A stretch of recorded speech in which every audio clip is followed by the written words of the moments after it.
Violence in schools remains a major concern. This after recent reports of pupils being killed and stabbed in the Free State. Yesterday, a grade 5 pupil was killed, while a grade 12 learner is fighting for his life after being stabbed by a fellow learner. They were both stabbed, by the way, by fellow learners in separate incidents in the Free State. To get you an update on the situation, speak to the Free State Department of Education spokesperson, Mr. Howard Ndaba. Very good evening to you, sir, and thank you so much for your time tonight and your patience. Any update first on the condition of the wounded matriculant? Okay, good evening and many thanks for having us. Well, I can confirm that the wounded matriculant in Bloemfontein is recovering, and we are pleased that he was able to write his exam. Because yesterday he was writing his mathematics. Both of them, both the perpetrator and the victim, were able to sit for their exam yesterday. So we are pleased that he was able to write after he has been hospitalized. So when you say both he and the attacker in this case were able to write exams, is there no criminal process against the attacker? No, there was a case was opened. The parents opened the case. The case, the learner, who is 22 years, was arrested, but he was released. He was released by the police, and he was allowed to write his exam. What is happening? We have released him not to be part of the camp, so he's only coming to the camp only to write exams. And it's worrying, isn't it, as we talk about instances or incidents of violence at South African schools, that you would have, for example, someone who is 22 in a school environment, clearly here an incident of extreme violent behavior. Is that part of the trend overall in the Free State? Not at all. Remember our motto, our mantra as a department is that we don't want to leave any learner behind. That is our mantra. And these learners have been in the system, and you can't take them from the system. The same learner who's 22 years has been progressed from grade 11 to grade 12. So if we are in the system, there's no way we can kick you out. But we are saying that learner is part of us. We are trying to mold that learner. We are trying to mold that to prepare those learners to participate meaningfully and productively in our society. Mm. What's also troubling is the fact that the violence then is spread right across the ages, because yesterday, more tragically, a grade 5 pupil was killed by another learner. Indeed, that is worrying to us as a department. It's actually a grade. The learner who has been killed is in grade 7 from another school, and he was stabbed to death by a grade 6 learner, and apparently that grade 6 learner got that knife from another grade 5 learner who is 11 years old. So it's a worrying situation.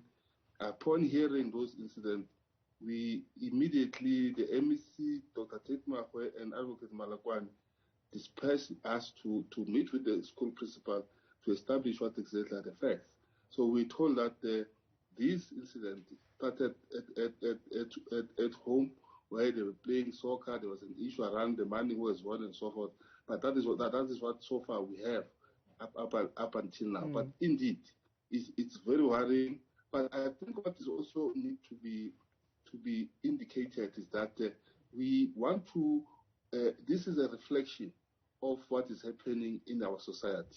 That is why, at all times as a department, we are calling on all the stakeholders. That include the parents, the learners themselves, especially COSAS, the faith-based organization in our communities, to come to work together with us to make sure that we curb the scourge of violence in our school, because we want to see our school to be safe haven.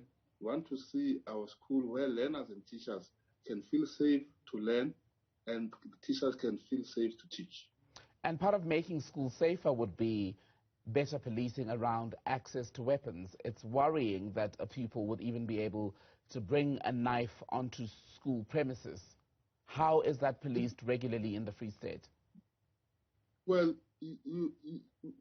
we have a good relationship with police. We had what we call an adopt a cop in our schools, meaning that all our schools in the province, and I assume that in the country, are linked to a nearby police station. So even in the same school, we have a situation where from time to time, police will come and check the safety of our learners.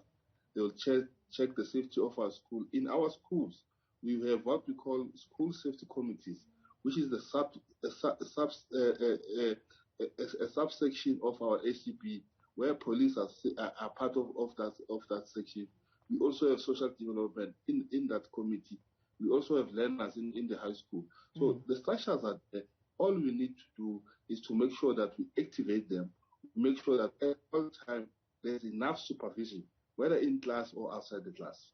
But 3 stabbings since between now and last Thursday suggest that more needs to happen, and that perhaps there needs to be daily monitoring to see who's carrying what when they get to school. Indeed, you know, the system is a very huge system. In the Free State alone, we are servicing more than 700 learners, and in the country, I'm told, is about 12 million learners.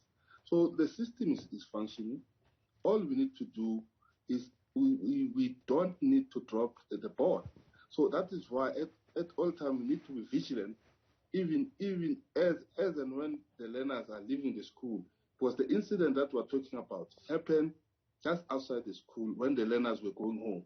So that is why we need to make sure that at all times we supervise these learners until they reach their home. But most importantly is to the parents, uncles, brothers, they need to play a role. Because these knives came from home. They import this knife from home and bring them at our school. So we are making a call from the parents that at all times, from time to time, randomly, it's important that you check the back of your learner.